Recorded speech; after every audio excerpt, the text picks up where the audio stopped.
vibes here. You know, it's just awesome just to see Been a the while, energy, right? Yeah, and just being around everyone. You know, walked on Bourbon Street a little bit last night with the wife. So What time was that, Bobby? It was a little after midnight. I got in late last night, so yeah, but it was good. It was good seeing people. Ran into some people, so it was nice. Yeah. What's this like for you? Because obviously, you know, as a coach, you're here anyway. A lot of you. Some choose not to come to the Final Four, especially if you have a staff opening. Then you really don't want to come to the Final Four. But Coach K's here. I mean, how much did that play into you being here? Would you have been here if Duke wasn't in the Final Four? I would have been here. I'm playing in my last game of my career on Sunday. I'm playing in a game here. It's a charity/celebrity game, or whatever you want to call it. So Drew Brees and Shaq are apparently the coaches. So I've been training up for this. I played 4-on-4 yesterday with some walk-ons and a couple scholarship guys. How'd you do? You know, I banked in a straight-on shot from 17 feet, so that's not a good sign, and I definitely didn't call it. But, you know, I'm just going to try and keep it real simple. You know, the main thing is not to get hurt. Not to get hurt. Hey, the big Not to get matchup hurt. here. I'm told the big matchup, Bobby against Nate Oats. I'm curious to see what the rosters look like. I don't know if they're going to, you know, have Nate and I guarding each other or be teammates. We'll see, you know. Listen, if I have anything to say about it. Nate's a fierce competitor, and he's a scrapper, man. D3? Yeah. We played pickup at Buffalo years ago when we were both still younger, and he was like diving on the floor for loose balls and playing. Like, You still playing? We were back then, and not right now currently. What about you? You No, still lighting it up? no. I can There's some shoot history. still. I'm not playing. Give us the history between the two of you guys. Bobby will remember this. St. Anthony's in Flint Hill in the Pine Bluff Classic in 1988. Yes. Yeah, nationally televised games. Probably one of the earlier ESPN or something like that, nationally televised games. We don't want to dive too deep. No. We don't remind ourselves of any of that. Any of that. It was really one of the first It was. ESPN It games was. for high school. Yeah. And Way you back then. guys were number one. You guys and were we one and we were two. They were two, and it was He's being kind. I remember a pass I threw over Yeah, my he was shoulder. fine. Yeah. Were you Something like involved that. in that? I don't remember that. We bring it up nightmares, Bobby. Leave that alone. Yeah. No, I mean my team was loaded. We had three NBA players Who was on that team? It was Roderick Rhodes, Terry DeHare, and Jerry Walker was another really good player. Yeah, really he's good one of the young college guys, right? player. Yeah. We had George Lynch, Aaron Bain, I think Serge Wick, a few other guys may be on that team too. And then seeing him, I just can't help but think about the ACC tournament that he had. Oh. I had to get him back in college. He destroyed. He humiliated me on ESPN that first day. I couldn't wait to get back at him at Duke like, and Cameron. RC? What was he like in college? Because a lot of people, the younger people, don't know Bobby Hurley as a player. They know Bobby Hurley as the coach. I told you this. You don't remember this? You were with your son in Vegas, and he was the first guy I learned one of my later lessons of playing basketball against. And we played. I had given him so much respect. I was almost terrified. That was my respect guy. We all come across that guy. My guy was Bobby Hurley. He was the guy that Pine Bluff, and I didn't play well. And I remember after that game, that I was like, I will never respect it. I'm going to compete my tail off and give him whatever I got. But you gave him too much. But I gave him too much respect, and I was almost in awe of just watching him and seeing him and knowing everything about him, his aura about him. And so that's why when we played you guys at Duke, I'm like, you know what, I owe this guy. Yeah. But no, he was that guy for me that made me say, hey, what you know was what? he like at Duke, though? Like, describe him to people that didn't see The toughest guy competing on both ends of the floor, and the second you didn't respect him, he destroyed you. Because you might say, like, oh, he's not a great shooter, but then you'd back off of him and the game winner dagger. So it was just one of those moments. He was just the ultimate competitor. He competed his tail off. He defended. He was as fiery then as I think we both were. Probably a lot more fiery back then than we are now. Age to do that to you. No, but, he still got it. Yeah, I just hide it a little better probably than Bobby does. Bob cannot hide it. But no, he was, I think, the ultimate competitor. And I've told him that when I've met with him. I actually shared that story with his son to make sure his son know that. Because a lot of times you don't know. He sees him as dad, but I'm like, hey, your dad was one hell of a player and one hell of a competitor. So, again, with K being here, we need your best case story, number one. And it might have been your accident.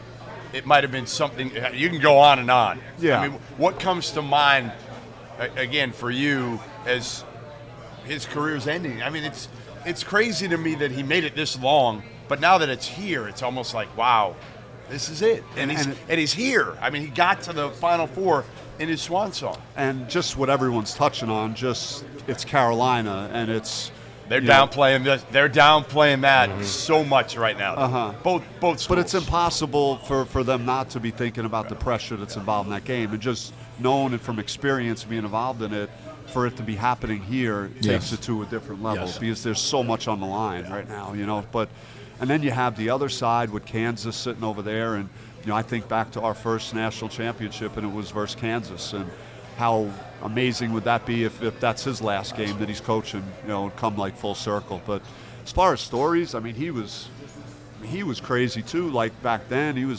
if we weren't getting on the floor for a loose ball, he'd go into practice and roll the ball and dive on it, and I mean, he was a heated competitor. But I think the thing that sticks out the most for me was when I had my car accident, and I was like just in the worst possible condition and fighting for my life, and I'm in the hospital, and obviously you feel happy to see your parents and your brother, and then all of a sudden I see him, and I never expected to see him there, and for him to stop everything that he was doing, fly across the country to see me is just very impressive. It's more than basketball, and that proved it to me, in one of my toughest moments. I want to hear how he recruited you. I want to hear the recruiting story of how Coach K got you to go to Duke. Yeah, I mean, back then there was like no cell phones and stuff, or no, obviously no social media. So the only way you'd get me is if posting graphics on Instagram saying this was Bobby Hurley's list. This is who's called him. No. So we would like maybe schedule a time to talk like every couple of weeks or something. It wasn't like so intense like it is now. And I mean, I grew up in Big East country, so I was looking at Syracuse and St. John's, Villanova, Seton Hall, schools like that. And I just went on my visit, and I was blown away on the visit. Like, what they did there was just, I saw like how passionate basketball was in the Carolinas, and just to see, like, you get this feeling from being there of just how meaningful it is, college basketball. So I was instantly attracted to that. And then I'm watching Leitner, he's playing pickup. That's not too bad. I can maybe throw him the ball a few times, and and then it was K, just more of the point guard specific dialogue that we had on that weekend. We really like connected, and I'm from Jersey City, Coach is from Chicago, so like I think we vibed well. And he had his team at his house, and his family was all there. It just felt like a real family environment. But then like we had Billy McCaffrey, who committed on the visit, so that put like more pressure on me. Now everyone's hitting me like, all right, now you got to do it. And I wasn't close to being ready to commit. That was my first visit. And so the visit ends, and I'm tired, and I just want to go home. I'm 18 years old. I'd been out late, on campus and parties and stuff with the players. And now Coach K is flying on the plane with me back to Jersey. And he's doing like another visit, like going into the same details over and over. He's just wearing me down. And at the end of the flight, as we're landing, he's like, Bob, you're our guy. I want you here. But we're having another point guard in next weekend. And I think he's going to take it. So if you really want it, you should take it. So that made me think it was kind of, he really had to do it. Kind of put a gun to my head there. And who was the point guard the next week? It was going to be Chris Reynolds. Okay. And Chris Reynolds ended up going to Indiana and playing there and having a very good career at Indiana. But so now it's not over yet, because now they're going to go do a home visit at my house. So now I have to sit through another like 2 hours of Coach K Duke propaganda. So I'm like, I felt in my heart I wanted to go there, so I told my mom and dad I'm done. Really? I don't want to listen to this anymore. I'm going to Duke, and that's it. So that was it. Was Duke back then? I mean, it's the biggest brand in college basketball right now, but did it have that same kind of name cachet when you were being recruited? I grew up a Carolina fan. I mean, I grew up watching Jordan hit the shot, and they were like, I went to Carolina camp when I was going into 8th grade. Right. And so I was a huge Tar Heel fan. But my dad took me to the Meadowlands to see Duke versus Navy, David Robinson's team. And I remember Johnny Dawkins caught a pass and had a reverse dunk. And so that was like my first like introduction to Duke. And then I started like following them more after that. But they had been to like 4 of 5 Final Fours prior to me getting to Duke, so they were well had on to their roll. way. Yeah. But you guys with the back-to-back national championship kind of just blew it out of the water at that point. I mean, JD was in that group with Billis and those guys, kind of put it on the map. But when you guys came through with the national championships, it became like you guys were rock stars at that point. It's crazy because that's why you just never know. You go into this thing, and I remember how I felt like we were huge underdogs and against UNLV for good reason. I mean, they annihilated us the year before and undefeated. And then like 2 days later, you're a champion. And it's like crazy how you could turn the tables like that fast and make something special happen. Like Carolina this year. Yeah. Right? Carolina a little bit this year. They haven't really – they could all of a sudden flip this thing. I mean, what if they win 2? It would be insane, wouldn't it, how quickly this all – and they'd be heroes forever. That's kind of how it was for you guys, right? How quickly it flipped. Yeah, I mean, and no one expected us to do it, and that made it even more special to win that game, especially what they had done to us the year before, humiliating us. But, yeah, I've enjoyed watching Carolina. Like, the kid Love is – like it's almost like him when he got on his insane run in the ACC tournament. He took a couple of those games over himself just with his ability to score. I mean, he's shoot the three, gets in the paint.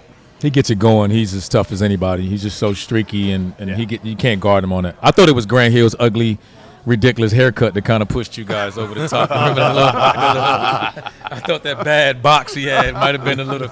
You guys just looked at it and laughed and it loosened the group up or something. That might have been got you. Act Grant like that. Hey, did Kay ever what was the thing he did with you guys? Now, last 5 years or so, it's taken away everything that Duke, right? Not that you can't wear anything when they had a bad game or an embarrassment.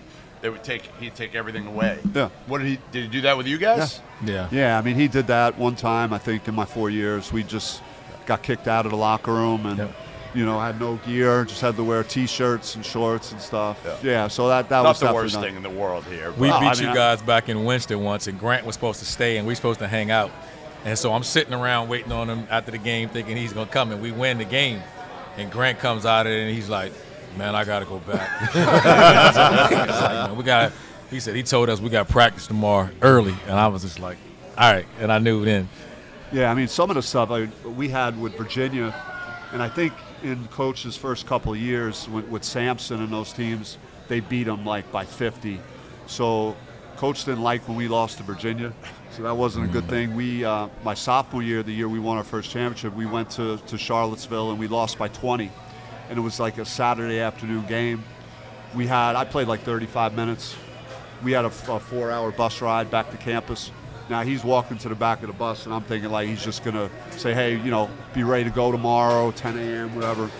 He's like, go get taped, be on the court in 20 minutes. And we practiced as hard as I can remember having a practice. I think there was one a few years ago. I think they did that, I don't know, maybe 5-6 years ago when they got back that night. Like 2 a.m., I think they were in the gym. Whenever you legally was allowed to do it one time, they did it. And I think that game – that changed the rule. Yeah. Because Grant Hill got elbowed in the face in that practice, broke his nose, so he had to wear a mask. So then it became public what happened. And then that's what made it where it was like, all right, if it's 5 a.m., 5:01, be ready to go. It became either way. Like whatever the rule allowed, then you were going to be on the court with Coach K. The other one, too, is like the UNLV locker room now. Like, we were broken after that game. I mean, that was a humiliating experience my freshman year, but we had gotten to the national championship. We're in the last game of the season, and then he's just tearing us apart after. This is not acceptable, and that's why he's such a winner, and like he's just not going to tolerate how you do something, no matter how far you get. Like, and so he challenged the whole group, guys returning. Hey, this is not going to happen again. I'm not going to be a part of this. You're not going to do this. So you kind of file that away in the back of your mind. You couldn't come to Coach K night. You were coaching that Saturday. But you're going to be here. You'll be here Monday? Yeah. I'm going to be here Saturday for sure. And if he wins? I'm going to see. I can make some adjustments. I have some things scheduled back in Arizona, but I will try and do my best. What do you think it would mean if he wins this thing in his final year? How emotional you think it's going to be for a guy that, I don't know, did you see emotions from him when he coached you, other than yelling and screaming?